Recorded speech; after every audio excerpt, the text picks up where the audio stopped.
2026-এ বিধানসভা নির্বাচন যত এগিয়ে আসছে ততই উত্তপ্ত হয়ে উঠেছে বীরভূমের রাজনৈতিক মাটি। গতকাল সন্ধ্যায় রামপুরহাট বিধানসভার দাঁতপুর গ্রামে আক্রান্ত হলেন 3 বিজেপি কার্যকর্তা। অভিযোগ, গতকাল সন্ধ্যায় অন্ধকার নামতেই বিজেপি কর্মীদের ওপর অতর্কিত হামলা হয় বলে অভিযোগ। ঘটনার খবর পাওয়া মাত্রই গতকাল রাতে রামপুরহাট হাসপাতালে ছুটে যান বিজেপির প্রার্থী ধ্রুব সাহা।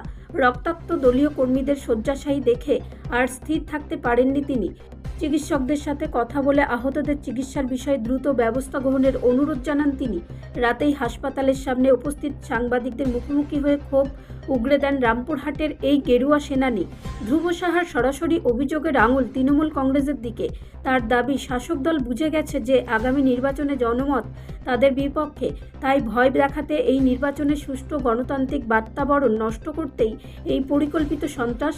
সুর চড়িয়ে তিনি স্পষ্ট জানিয়ে দেন, হামলা চালিয়ে বা ভয় দেখিয়ে বীরভূমের বিজেপি জয়যাত্রা রদ করা যাবে না। এই ঘটনায় দাঁতপুর সহ গোটা রামপুরহাট জুড়ে তীব্র উত্তেজনা বিরাজ করছে।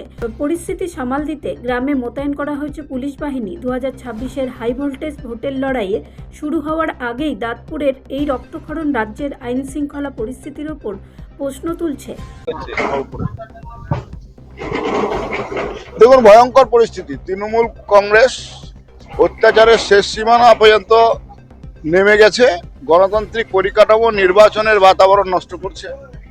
ভারতীয় জনতা পার্টির কর্মী সংখ্যালঘু অধ্যুষিত গ্রাম, সেই গ্রামে বসবাস করে বলে যারা নিজেদেরকে দিদির দুধেল গায়ের মনে করে, তারা আমাদের পার্টির সনাতনী সদস্যদেরকে অত্যাচার করেছে, মেরেছে। আমাদের পার্টির বুথ সভাপতি সুভাষ লেট এবং আমাদের পার্টির উল্লেখযোগ্য কার্যকর্তা, ওই বুথের 2 জন কার্যকর্তা, তাদেরকে বেধড়ক মেরেছে। প্রাণে মারার চেষ্টা হয়েছিল, গলায় টিপে তাদেরকে হত্যা করার জন্য একটা পরিকল্পনা নিয়েছিল। কিন্তু রাখে হরি তো মারে কে, সব হরি থেকে বাঁচিয়ে দিয়েছে।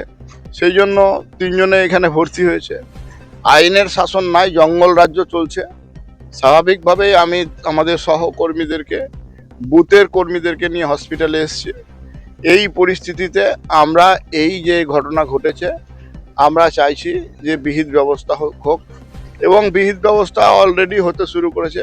পুলিশ ইন্সপেক্টর আইসি সরে গেছে এবং আমি মনে করছি নতুন আইসি যিনি আসবেন, আইনের ব্যবস্থা নিশ্চিতভাবে হবে। এবং যে ঘটনা ঘটেছে, যারা এই ধরনের ঘটনা ঘটাচ্ছে, আমার কাছে স্পেসিফিক 3-4 জনের নাম আছে যারা এই ঘটনাটা আজকে ঘটিয়েছে।